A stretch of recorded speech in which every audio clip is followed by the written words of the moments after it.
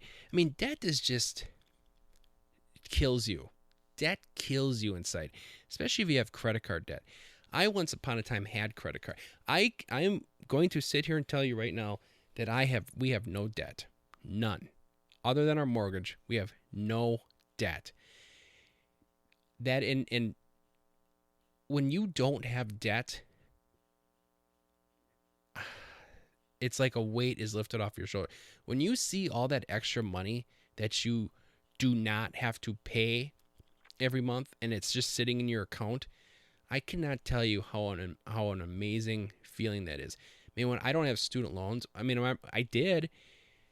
I had student loans, a car debt, credit card debt. I mean, by the time I was doing my spreadsheets, I had 3/4 of my money was just going towards debt. And then you looked at your credit card and the interest rates you're paying, like, holy shit. So I'm telling you, when you get your $1,000 in your bank account, number 2 baby step, I will say this till the day I die, you need to get rid of that debt. Not like my mom, and I know she's a listener and she might get mad at me for saying this, but she's also a mortgage lender at a credit union. So she's always says stuff like, but there's good debt. You want good debt. Like good debt, and then there's bad debt, right? So bad debt would be credit cards. Good debt would be like, I guess, like a car loan or something like that. Something with maybe a little lower interest rates, but makes your credit score look really good. I'm going to tell you right now, I don't believe that. I think that's, I don't think that's, I think all debt is bad. All debt is bad. And you need to do your best to get rid of that debt. Now, if that means that you need to get rid of your, your subscription to Pornhub, or an NFL Sunday ticket, or something like that, you need to get rid of that, and you need to take that extra money and get rid of debt. Because I'm telling you, when you get rid of debt, it's just a phenomenal feeling. The next one, save 3 to 6 months in a rainy day fund. There too. So now you got all your debt paid off, right? So now you have like $500-$600, whatever it is, whatever the dollar amount is, $500-$600, maybe more. I mean, if you have credit card debt, holy shit, your bill is probably insane. But now you can take that money and you can put it into a rainy day fund. Now, what Ramsey says is you should have 3 to 6 months saved up. And I'll be honest with you, I checked that one off the list. We have that three months of a rainy day funds, right? So when if the furnace were to go out, and I'm telling you guys, that's a great. I do not want this episode to be about me bragging, because I worked at this, and I'm just telling you, I want you guys to do this too, because it feels phenomenal when you do cross these checks off, right? Like if my water heater goes out, I don't have, it's like, whatever. I literally, like, whatever. I'll call the guy and I'll get a new one. If the furnace goes out, shit, man, I'll get a new one. Like the car, if I gotta get new tires, okay, I gotta get new tires. And the rainy day fund is even more for for stuff like that, like emergencies. Perfect example would have been during COVID, when everything was shut down. Like, let's just say, heaven forbid, but I didn't lose my job, thank God, but let's just say I did. Well, it's like, hey, I have 3 months to figure my shit out, because I got 3 months of money saved up where I can live off of that money. That I'm telling you, there's a peace of mind to that. The next one, so here's the deal. So save $1,000, then pay off all your debt, then save your 3 to 6 months in a rainy day fund. So now the thing is like, that's where your money's going. You're not going to be able to have a lot of fun. And that's where I kind of differ with Ramsey, because it's like, the guy's like, he's literally like, every single penny that you like, do not go to the bar. Do not go out for dinner. Do not go on a vacation. And that's where I differ. I think you should have some money, if you can swing it, some money that goes set aside. Like I do have, I'm gonna talk about it a little later, but we do set some like money aside for like a vacation in the future, or we set money aside for, uh, what else do we set? A car down payment. That kick-ass car that I'm gonna buy someday. Well, I have an account at my credit union where I put money in every month, like $50 or whatever. But I put it in there every month because I'm setting this aside because when the time comes, I'm gonna have a down payment for a car. So, I think you should still have some fun and live a little bit because who knows, you could get hit by a bus tomorrow. That is possible. I don't want you guys to think that you're going to get up tomorrow morning and there's a 0% chance you get hit by a bus, because there is a chance that you get hit by a bus. And it's always a bus. It's always a bus that you get hit by. Every time you talk to somebody, you're like, "Oh, I could wake up tomorrow and get hit by a bus." My dad always says, like, "Why should I work out and eat healthy? I do all that stuff. What, I get hit by a bus?" It's always hit by a bus. I feel bad, and I don't think we should talk like that because that's really mean to bus drivers everywhere. All right, let's think about the bus drivers. Okay? But hey, you could get hit by a bus. And in that case, what's all this for, right? So you got to have a little bit of fun. But what I guess what I'm getting at is from day one when I got hired, when I first got hired for my first ever job, the first thing I was thinking about was retiring. That was my number one goal. I got, my first job or whatever out of college, you're 22 and I'm like, when am I going to turn 62? So I was putting money in 401k, and I know a lot of my buddies weren't. I never really truly ever talked to anybody about this, but like I do wonder like how their 401ks are looking, because I don't think well, I'll tell you what, when you got to pay off debt, you can't put money aside for retirement. But I guess what I'm getting at here is what Ramsey's saying is, step number 4 is invest in retirement. 15% of your gross income goes into retirement. But he's not saying you should do that at the start. Like Ramsey would say, step 1, 2, and 3, you're not putting nothing into you're not putting anything. Grammar police. You're not putting anything into your 401k until you get to step number 4. So when I started doing Ramsey, it was hard for me to say, like, I was never putting 15% in, 3, 4, 5 or whatever maybe I got up to when I was single, but I put it at 0. I put it at 0 for like 2 years. And I was like, dude, I'm following these steps. And that extra money went, towards paying off the debt and saving up for the rainy day account. So then when I got to step number 4, then I started putting money in. This is where me and Ramsey are going to differ a little bit. Now, I'm not going to lie to you. He's a lot smarter than I am. But he says that you should put 15% into a retirement account.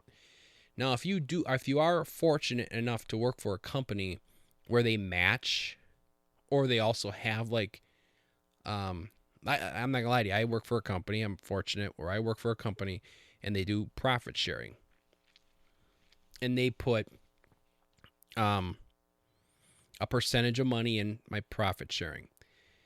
Then they also put 3% into my 401k. So right off the top, I'm getting a certain percentage. I guess what I'm getting at is I personally don't put 15% in. I just do the difference, right? So, if they put 3 in, and let's say they put 5 in, right? So that's 8%. I would do 7%. Ramsey tells you to do the full 15, which if you can swing it, well, then God bless you, then do it. But I mean, I can't swing it. So I just, I like I said, I still want to have fun. I still want to do fun stuff. You know, I want to take my kids to like Disney World someday, right? So I'm not gonna, I don't do that. But that's what he says. But this is where I'm gonna go on my little thing here. You growing up, I think people scared. I think it's the natural tendency to be afraid of the stock market, because stock markets go up and then they go down and then they crash, right? Or there's a depression or a recession or some shun, and and you're like, ooh, I don't want to be too aggressive. Screw that, dude. Dude. I'm 36 years old. I literally got another 30 years of this of working. What I do personally, after doing research, okay, guys, what I'm getting at first here is the people that do lose all their money in the stock market. I believe, I don't know this for sure, but I would believe that they lose all their money in the stock market because they're investing in individual stocks, right? So the stock market works. You have stocks, right? A company, they're public, they sell stocks. And what people do is you buy individual stocks of that company. And then if that company grows, you get money. If it doesn't grow, then the worth of your stock loses. But then there's things called mutual funds. So what a mutual fund is that there's I guess a manager or whatever that manages that mutual fund, and he buys not just one stock or two stocks, but he buys thousands of different stocks, right? So if company A doesn't do so hot, but company C does a little better, generally speaking, you're probably not gonna, you'll be okay. Now, if the whole market kind of goes down, you might go down, you might go up, but you're not gonna lose all your money that way. And I think there might have been situations where, yeah, there was like a mutual fund it doesn't exist anymore. I don't know, but what I discovered is index funds. See, the thing about a mutual fund is you need to pay the manager, right? And you need to pay the commission. So when they buy and sell stocks, that comes out of your profit. So what I put my money in is called an index fund. Now, an index fund was created by a guy named John Bogle. I think it's Bogle. And he's the one that started a company called Vanguard. Now, I personally am a Bogle head. I'm a huge Bogle head. I believe, because here's the deal. I wanted to get into the stock market. I wanted to learn about this really, really badly. And I wanted to make all sorts of money, wheeling and dealing, buying and selling stocks, like short selling and all that stuff. But I read Jim Cramer's book, Mad Money, I think it was called. And he basically told you right at the end, he's like, hey, dude, if you don't have like an insane amount of time to like research these companies and stay on top of it and read their financial statements, and if you don't have time to do all that stuff, don't get into it. Like, don't buy these individual stocks. And after I read his book, I was like, dude, I don't have time to cut my lawn, much less read all this stuff. So then he talked in this book talked about index funds. Now, index fund is basically a mutual fund.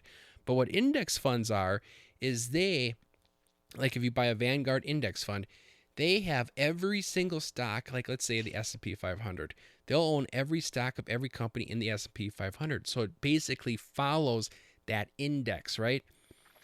Now, here's the thing. They're not buying and selling stocks. So they're, what the hell is that word? They're, hold on. Sorry. Expense ratio, right? So their expense ratio, so I'm looking right now at the index, the 500 index fund Admiral shares. That's the one that kind of copies the S&P 500. Their expense ratio is 0.04%. Now, if you buy mutual funds, I mean, that it's going to be a lot higher because there's a lot more stuff going on. But here's the deal. Why I'm telling you about it, why I'm telling you need to look into index funds, because I'm a big believer in them, is because there's a low expense ratio, so you're not going to be so the money you make is not going to be taken by some financial advisor or whatever, And I'm looking at it right now. Since its inception, its average annual return is 8.21% every year. It might be a little more, might be a little less, but it averages 8% a year.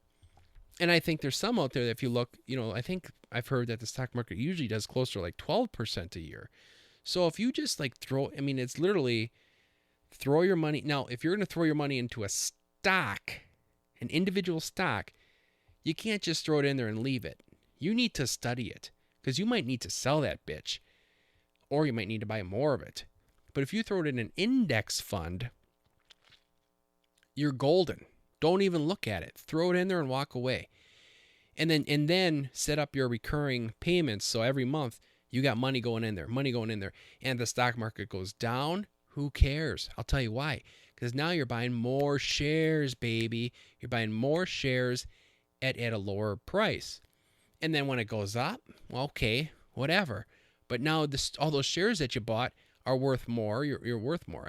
I'm telling you right now, I'm 36 years old. So let's just say this. And I heard another interesting fact. I don't know if it's a fact or not, but I heard an interesting thing that if the stock market crashes, let's say, like 2008, right? I should read up more about that. But like when it crashed in 2008, like it only takes like 2 years for it to recover.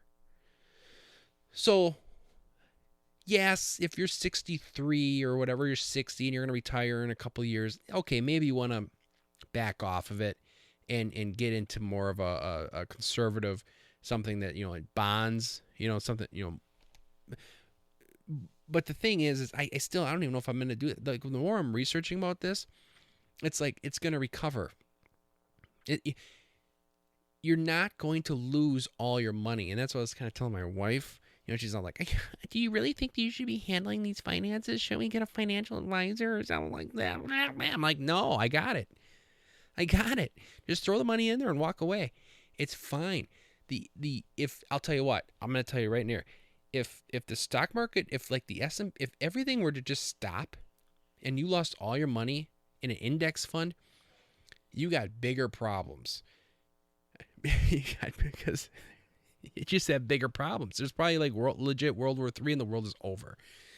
So what I'm getting at is somehow, some way, get 15% money.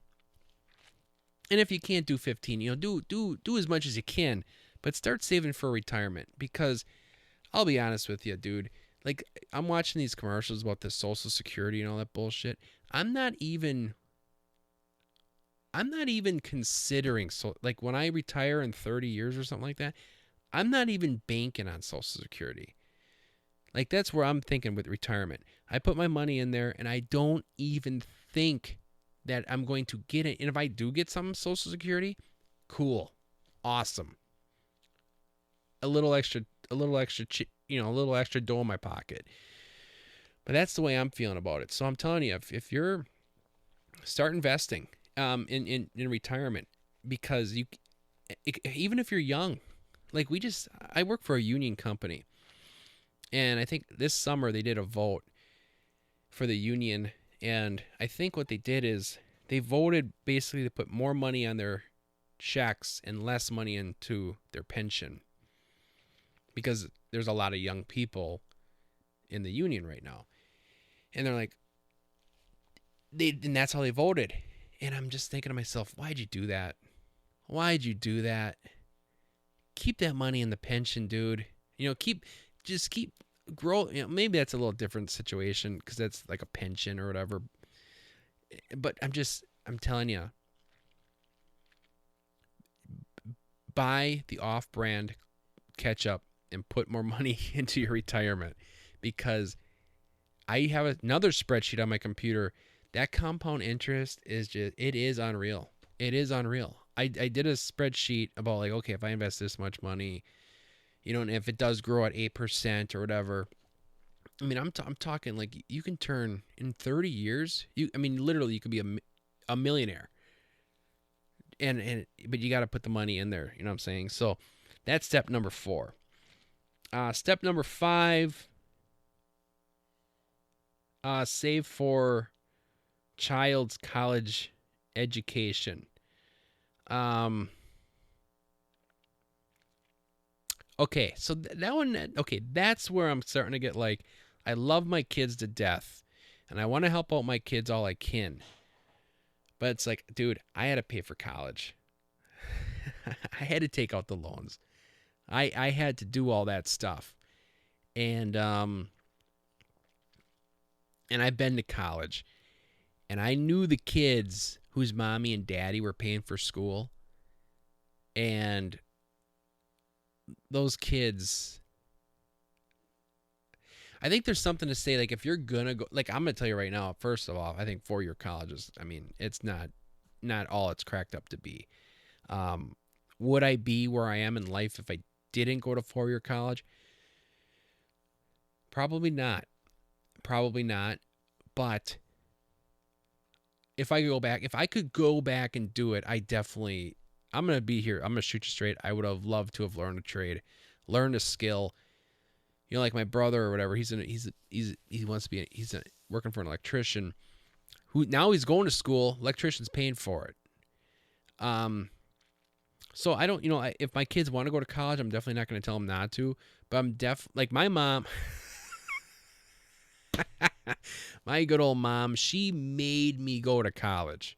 She made me go to college. Like that's what you do after high school. And I give her shit about it because my brother, who's a lot younger than I am, same mom and dad. I have to preface that, same mom and dad, but he's a lot younger than I am. She was like, no, he's not going to college.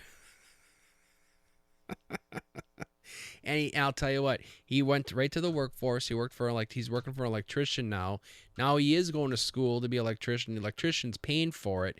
My brother's got this kick-ass GMC Sierra in his driveway, and I'm driving around that goddamn Honda Odyssey. So I'm telling you, college isn't all it's cracked up to be, especially in the trades. I mean, you can make serious money. What I'm getting at is, we do set money aside for our children's college, but I'm not setting like all of it aside. Like my goal here is to set some aside, and then be able to, like, okay, you want to go to college? Surprise! Here's some money to help you, but we're not paying for the whole thing. So that's up to you how much you want to put in for. I do believe that if you have like EdVest is what we put our money in. If they don't go to college, let's say, they can use that money for like a down payment on their first house, I believe. So at least it's going to be used good. But that's that's one of those things. I don't know. If you want to set some aside, Ramsey says you should. I say that's your choice. Because I'm gonna tell you, I don't think college is what it's cracked up to be. I really don't. I think you can nowadays. I think people are starting to realize that you can succeed in life without going to college. And I'm not bashing college. I'm not saying you shouldn't go to college. I'm just saying you can succeed in life. What I am saying is you should definitely think about like technical schools. Learn how to weld, learn how to become an electrician, learn how to become a plumber. I mean, I think there was a stigma when I was in school, like, oh, I don't want to be a plumber. You had the stigma of some guy underneath a sink with his ass crack showing. But now every time I see a plumber on a job site, yeah, they're doing all right. They're doing all right. so, um, so yeah, save, because you could use it for technical school. This is where I'm starting to get like, okay, I don't know if I'm on board 100%. The next one is pay off the home early. Yes, without a doubt. If you can pay off your house early, you definitely should. But I do have, but this is where I personally am kind of like, I'm maybe okay with having a mortgage. Like, I'm kind of just like okay with it. Like, maybe that's just something I'm gonna have, because instead of paying up my house early, I would like to have, like, we have these sub accounts I was talking about. At the credit union I go to, you have a savings account, but then you can have sub accounts. So, and I get pretty crazy about this, right? So I have a vacation sub account. I have a car maintenance sub account. I have a home maintenance sub account. I have a rainy day fund sub account. I have an HSA sub account. I have all these sub accounts. And then every month I put money in these accounts so that when stuff happens, like, I have money that I can, write a check out and then move that money over to backfill it.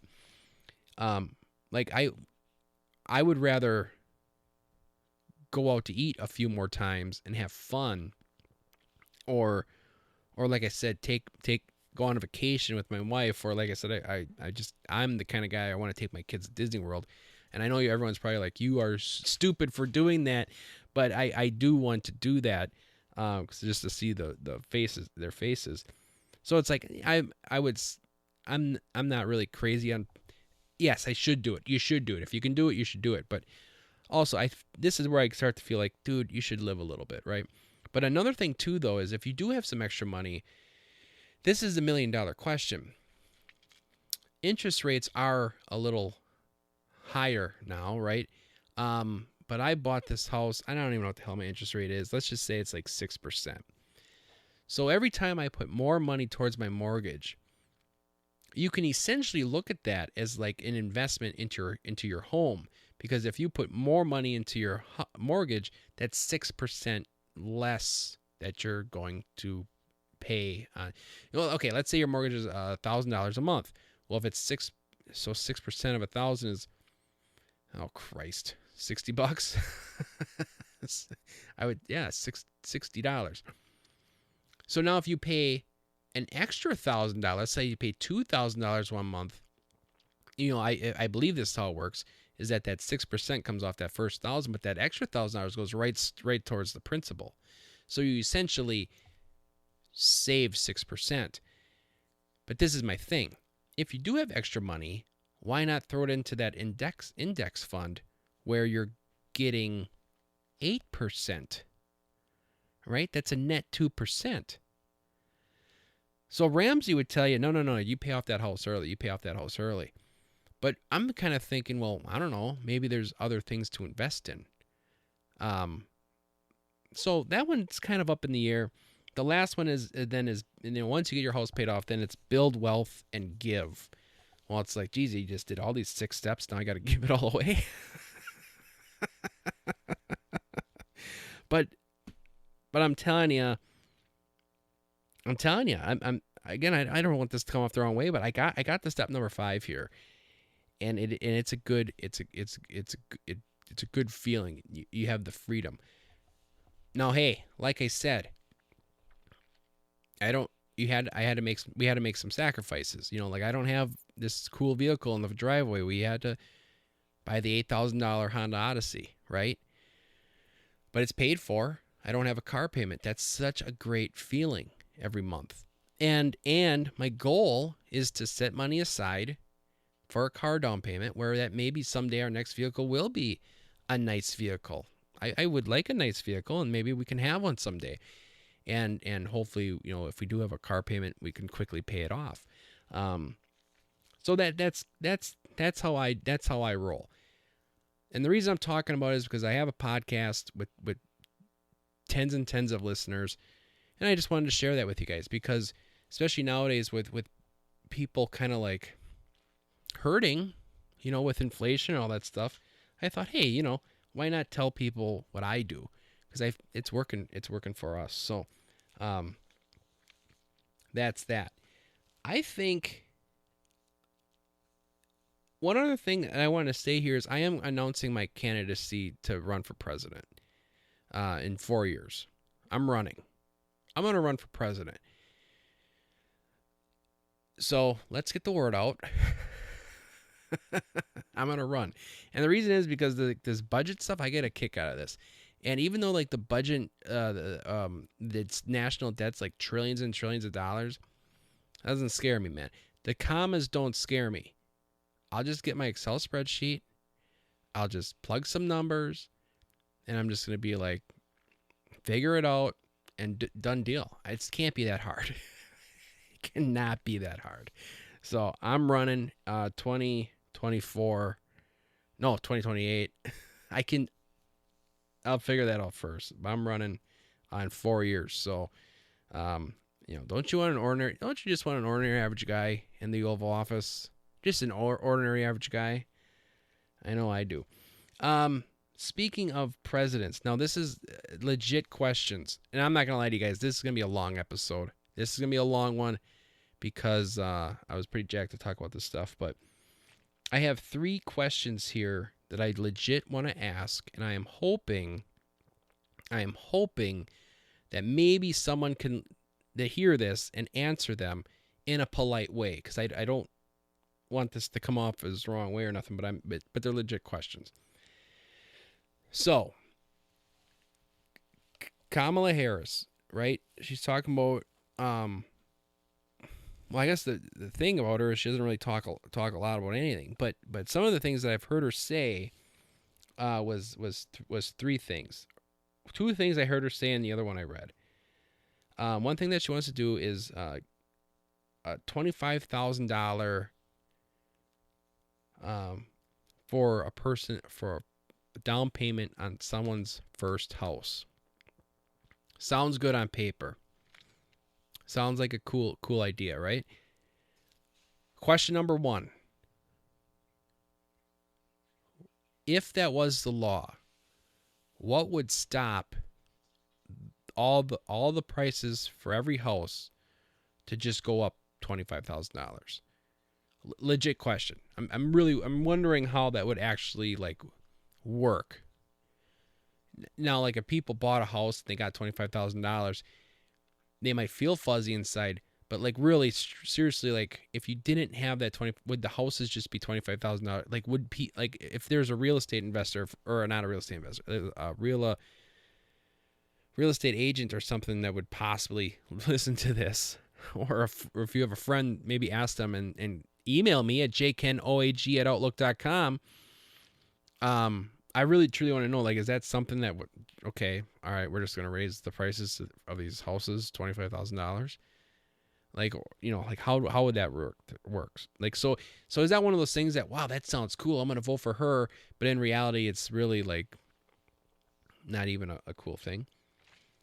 The next one is another one that sounds cool on paper, but I did some reading up on it, and I'm just kind of wondering, if it's really, I'm not saying it's not cool. I'm just saying, are you really knowing what you're going to get? And that's the $50,000 tax deduction if you start a business.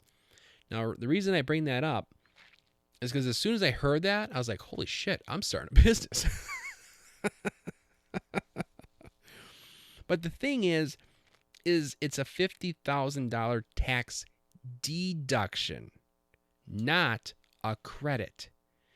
Now, there's a big difference between a deduction and a credit, right? So, for example, and the reason I'm bringing this up is because when Kamala Harris talks about this, she's always saying, you can't start a business with $5,000. You need more than that, right? She always has that laugh at the end. The reason I bring that up is I read, the way I read that is, you're not getting $50,000. You're not going to get $50,000. It's a deduction. So if you have a tax credit, when I hear credit, that's when I get all horned up inside, because it's like, oh, sweet, I'm going to get that back, right? So if I have 3 little kids, I think it's $2,000 a piece right now. So let's say I do my taxes, and let's say after I do my taxes, I owe the government $3,000, right? That's what I owe them in income tax. But then I get the tax credit of $6,000. That $6,000 wipes out the $3,000 and then goes back another $3,000. So now the government owes me $3,000. Okay, and I get a check for $3,000 because it's a credit. That's how that works. That's why it's like, oh, sweet, if you can get credits, awesome. But a deduction goes against your gross income. So let's say you make $100,000. you put that deduction towards that. Now you're making $50,000. Well, guess what? You're still paying taxes on that,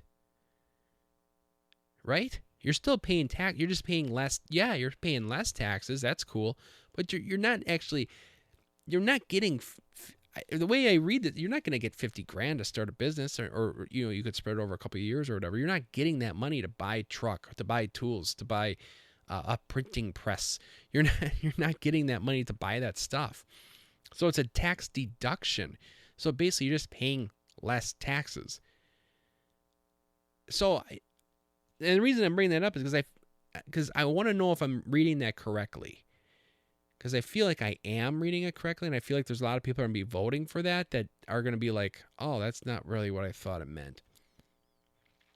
And then the third one is taxing unrealized gains. So when I was talking before about the index fund, right, or if you do own stocks or you own real estate or anything like that, if you have, let's say you have a house and it's worth $100,000, and then you get an appraisal done and now it's worth $150,000.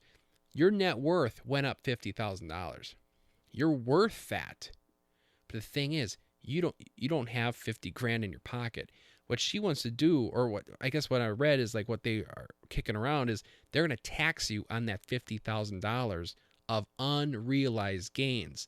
So that means that you need to find some money to pay that tax, because you don't actually have that money, right? If you have stocks or if you have the index fund and it goes up and up and up and up and up, you don't have that money in your pocket, but they're going to tax you on it. And to me, that seems very criminal.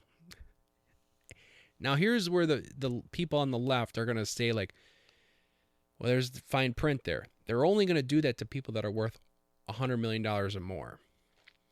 Okay. Hey, you're not going to find a person more than me that wants to stick it to a rich guy.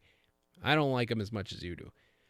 But the thing is what scares me is what scares me the most is that if you put a law like that into place, doesn't that kind of like open the door? And the reason I bring that up is because, like, I did some research here. The income tax rate started in it started before that, and then it stopped, and then it started, and then it stopped, and then it started for good in 1913. But I was looking at the tax rates back then. If you made $0 to $20,000, it was 1%. If you made $20 to $50,000, it was 2%. 50 to 75,000 was 3%. I mean, you had to make, what the hell was it? If you made, and this is 1913, if you made $500,000 or more, you were taxed at 7%. Nowadays, the lowest tax bracket is 10%. That's for the lowest tax bracket. It's 10%. Then it's 12%. And then it's 20. It goes all the way up to 37%. So what the hell am I getting at? What I'm getting at is that it opened the door, and then people get used to it. And then the next year, okay, let's bring that $100 million down to $90 million. And then, okay, all right, well, let's bring it down to $60 million. And then in 60, 70 years, everyone's going to be doing this goddamn thing. And I think it's I do think it's criminal. You should not be. I don't like taxes to begin with. I think the government's the biggest crook in the world. I mean, you work your ass off. Income tax is it should be outlawed. And that's what I'm running on in 2028. 2028. That's what I'm running on. Getting rid of income tax. I'm all for sales tax. I'm all for property tax. I do believe that taxes need to be. You need to have taxes because you got to have roads. You got to have infrastructure. You got to have things. And there is, government programs, or it's like, yeah. We have to have a way to fund that. When you bust your ass and then the government just takes money from you, I just don't like that. Especially when you don't even have the goddamn money in your pocket. I feel like that's just wrong. So, and then I feel like you do a law like this, and it opens the door, so that people get used to it, and then that just gets. And then next thing you know, everybody's doing it. Now, it might be 80 years from now. But still, so those are my 3 questions. If someone out there, I mean, legit question, like if someone's out there that can answer me those questions and be like, hey, J-Kenn, I see what you're saying, but it actually is good because of this. Please tell me. Because if it, maybe I'll change my mind and be like, oh, okay, I get it now. And then, who knows?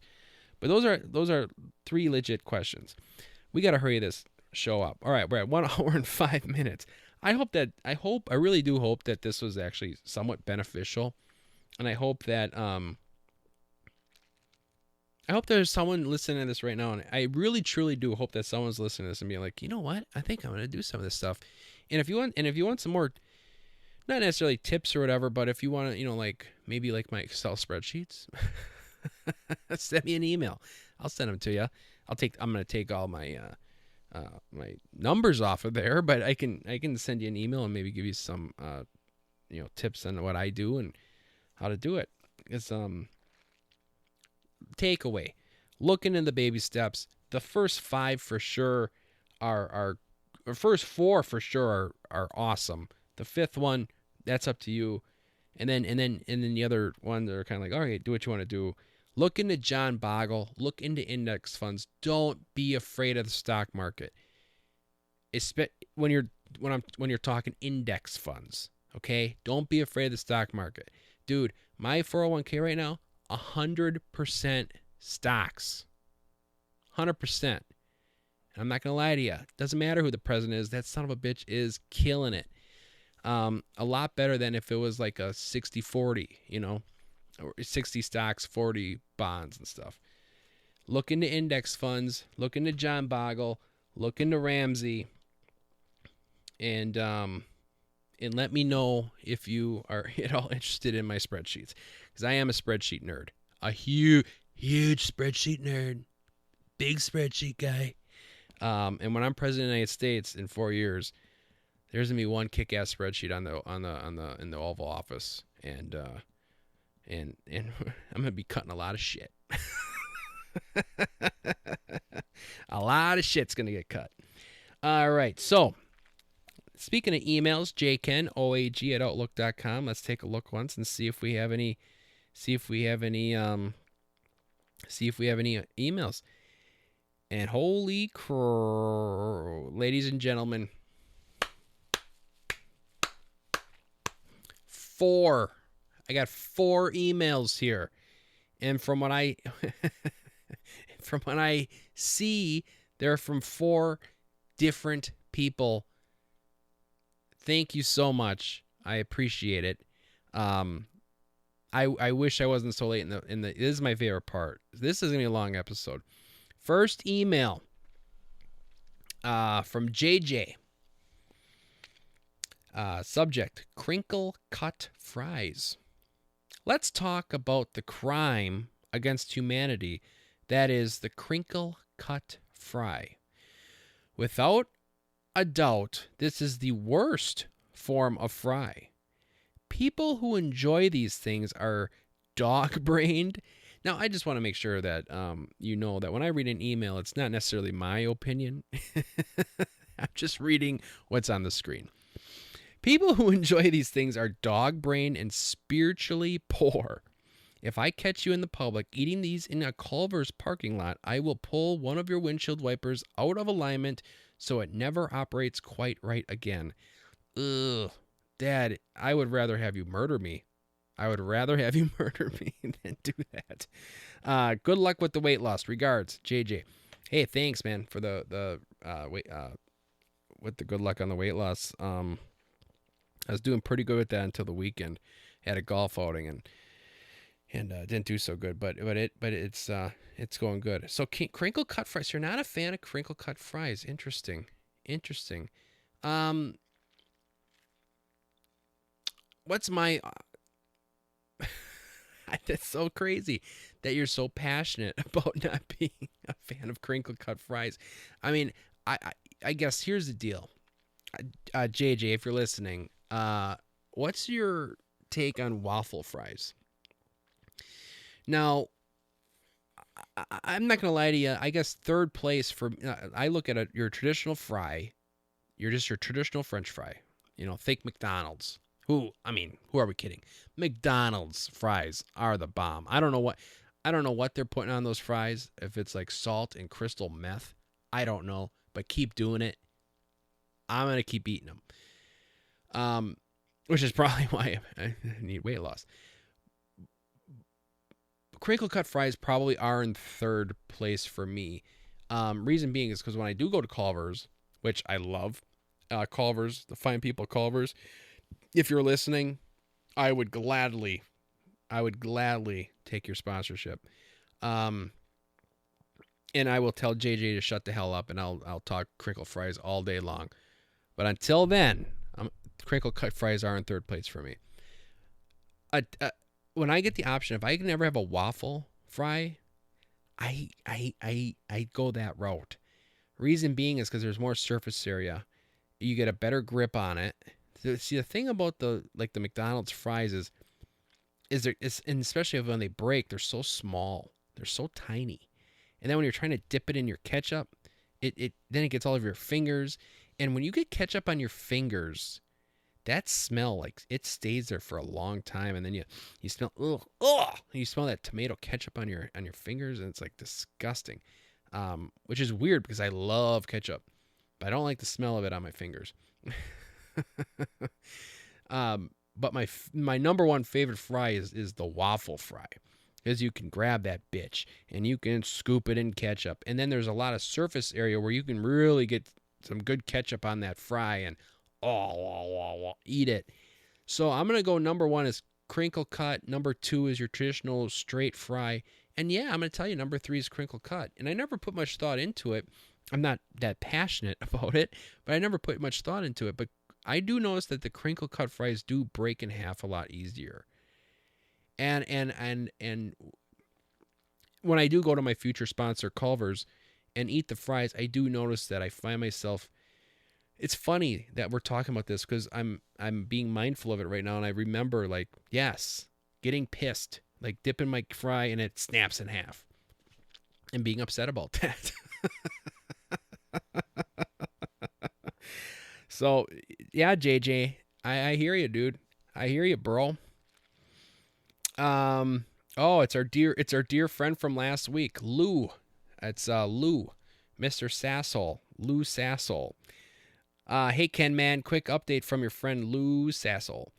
It's week 3 of the NFL season. My wife informed me that I'm going to a baby shower this Sunday. That starts at noon. It was a great 2 weeks. P.S. I'm missing out on Asian Cuisine Week. Total bummer, dude. So Lou Sassel, if you missed it last week, he is married, has a brand new little baby girl, and every week, he told his wife, like, hey, I'm doing this every week. I go with the boys. We get breakfast. Sounds like they get some good food for lunch. But they do. This week was Asian cuisine, and they watch football all day long. And he's because I asked a question, like, how do you guys get away with this? And he told me how. And now he just sent an email like, no, it's done. I'm going to a baby shower. So here's the thing. Yesterday, he sent me this Wednesday. So he had that baby shower yesterday, it sounds like. So yesterday, the Packer, I'm a Packer fan, and it's funny because at 2:00, my wife, so I missed half the Packer game because my wife's part of that MOPS group that we talked about earlier in previous episodes, and those women, and they want to rule the world. They made a family picnic at 2:00 on a Sunday during the football season. So that's what I'm dealing with, people. That's what I'm dealing with. You pick your battles. In hindsight, I actually had a fun time at that family picnic. I met a lot of the other husbands, and and we all kind of shared our, like, who the fuck plans a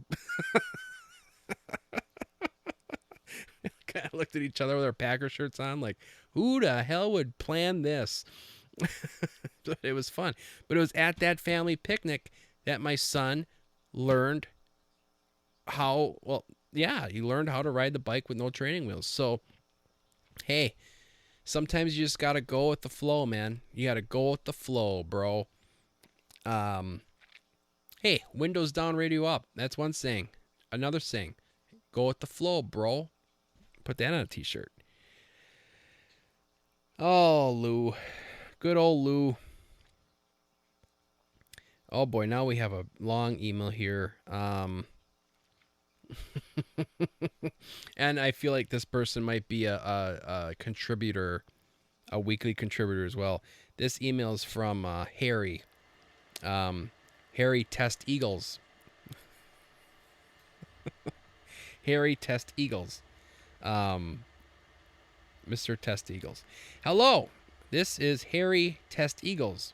My mother is of the Test family from Denver, and my father is of the Eagles family out of Aspen. They met at a wildlife sanctuary.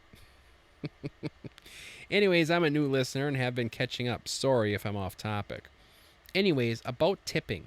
Oh, okay, tipping. A couple of weeks ago, I took the stance on I'm kind of against tips. I feel like if you're a business owner and you own a restaurant, you should pay your people a normal wage, and not put it on your consumer to pay the tip. That's the world I want to live in. I'm not against people making a good living. I'm just saying you pay them. They're your employees. They're not my employees. They're your employees. So that was a few episodes ago. So yeah, Harry, you got some catching up to do. Anyways, about tipping, did you know that tipping was introduced during the Great Depression as a way for the community to help struggling small business owners stay afloat? Small restaurants couldn't afford to pay their waitstaff and barkeeps, so the customers would tip so the employees could still make a reasonable income and lessen the burden for the owner. Okay, all right. Oh, okay. Nowadays, it has turned into another form of corporate greed. Yeah, I can't agree with you more. Also, you should never round up to give to a charity. Okay? In most cases, that corporation has already... okay, well, listen to this. Also, you should never round up to give to a charity. In most cases, that corporation has already donated a said amount of money and are trying to recoup it through their customers. Are you effing kidding me? These corporate pigs. You are better off giving at the office. Like Harry Testigles always does. The way the money goes directly to the charity, and the greedy corporations do not get a tax break. Anyways, love the show. Friends in Christ, Harry Testigles. That's interesting. I just was at frickin' Lowe's the other day. I bought hose. And god damn it, they asked, hey, you want to round up $1 for some charity? And I felt like, well, I better do it, otherwise people are gonna think I'm a dick. And I frickin' did it. And now I'm just like, Lowe's is... That's why you go to your local hardware store. See, that's the thing about me. I don't know if I'm gonna... I don't know... I'm probably... If I were to take a quiz on the internet, it would tell me I'm a conservative. It would say that. And I hope I don't piss anybody off by saying that. But that's probably what I would be. But at the same time, I want you to know that I don't like corporations. And I don't like rich people. I want you to know that. When it comes to that, like I'm as Democrat as they come. But I am a believer in trickle down economics. That's what sucks. So you gotta, you don't want these assholes leaving the country because they don't have any jobs. So it's one of those things. That's where I'm torn. It's like, I would love to tax the shit out of these people, but the thing is you also don't want them to leave. So that's where I'm torn. And the thing is, personally, I think I think I'd rather have them here, so there's jobs, rather than them leaving. Because if you tax the shit, I'll tell you what, if you're worth $100 million, you can leave easily, right? So, but yeah, I mean, these freaking corporations. I didn't know that. I wonder if that's true. I mean, a guy named Harry Testigles would probably know that. I'm sure that's legit. Fourth email. Thomas Knickerbocker. Woman at store. Today I saw a woman with legs all the way up to her ass. God bless Thomas Knickerbocker. Okay. That's fantastic. That's fantastic. Now, it looks like you saw yourself a nice tall drink of water. Good for you, Thomas. There's things I could say, but I think I'm not gonna. Wasn't that fun? Wasn't that fun reading those emails? Send them in. Send them in. And like I say, I'm gonna read them. You know, those 4 emails. I mean, send them in. I'll read them. And like Thomas Knickerbocker, it doesn't really matter what you say. I'm gonna read it, and hopefully I don't regret it. This week's song. This week's unordinary opinion. So, October's right around the corner. And you know, and then you got Thanksgiving. The holiday season's upon us. The holidays, happy holidays. It's right around the corner.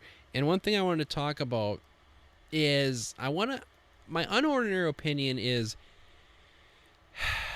I'm kind of getting a little sad, a little depressed that people still do Christmas lights. But it's just unreal. I would say 50%. Man, I don't know where you live, but where I live, I would say it's less than 50% do Christmas lights. I really, truly think that.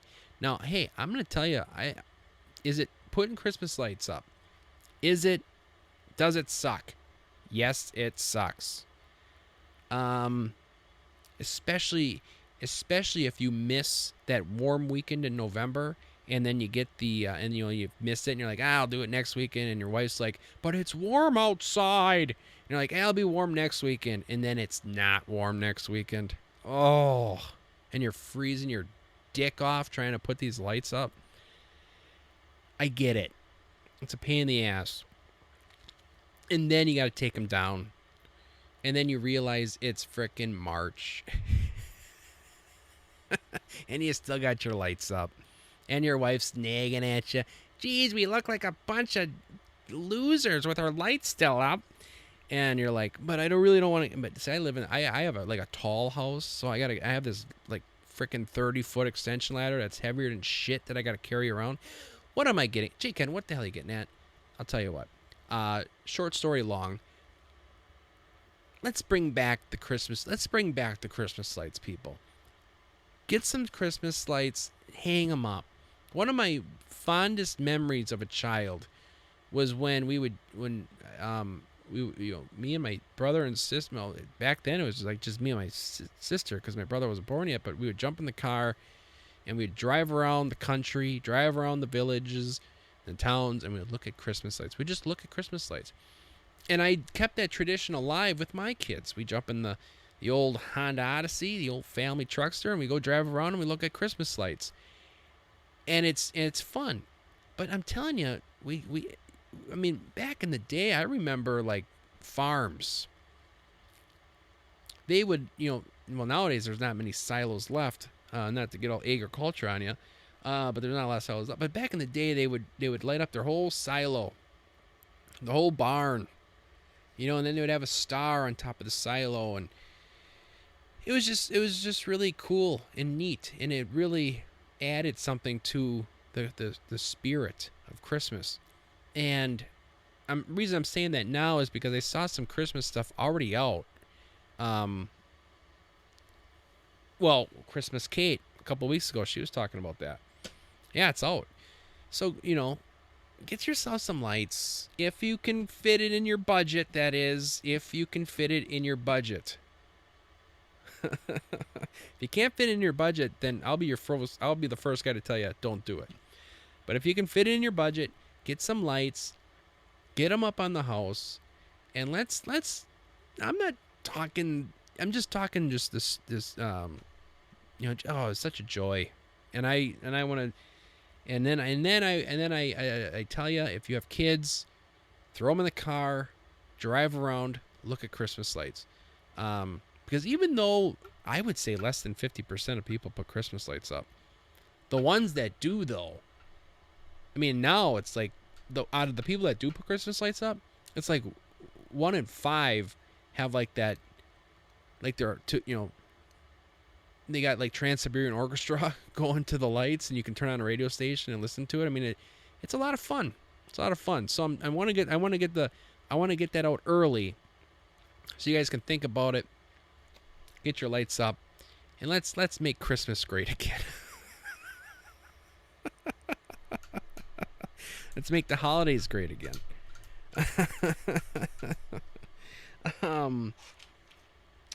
All right, and then on that, I'm going to leave you on the song of the week. Now, this one's going to be one that you probably weren't expecting. Last week we did Wicked Game by Chris Isaak. I wonder how many babies were conceived this past week, huh? When you listen to that song, huh? You're like, oh yeah, we're getting down. But this week we're going to do a little a different song.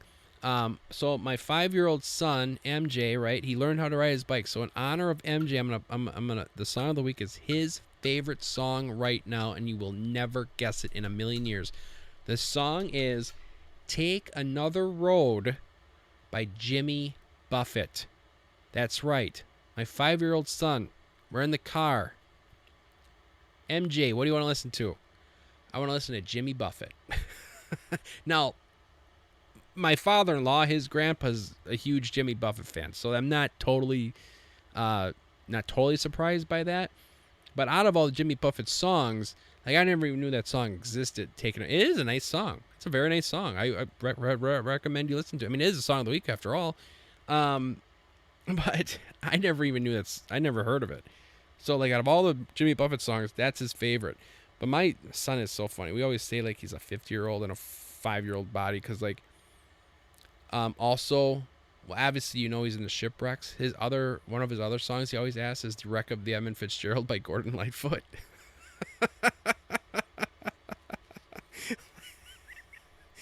He's just sitting in his car seat. He's like, "Can you play "The Wreck of the Edmund Fitzgerald"? Like, hell yeah. I love Gordon Lightfoot. Goddamn right. You don't have to ask me twice. And I always ask it. My wife told me he's asking repeatedly to play American Pie. That song American Pie. Don McLean or whatever. So he's got great music taste, man. He's got great music taste. So if you got time this week, look up "Take Another Road" by Jimmy Buffett. That's the song of the week. Hey, thank you very much for sticking with me. This was a long episode. I hope you stuck with it. I hope you learned something. I hope you got a couple chuckles, because first and foremost, this is supposed to be a podcast where you can turn your brain off. So, hope you got a couple chuckles still, and we'll see ya. God willing, we'll see you next week. Later.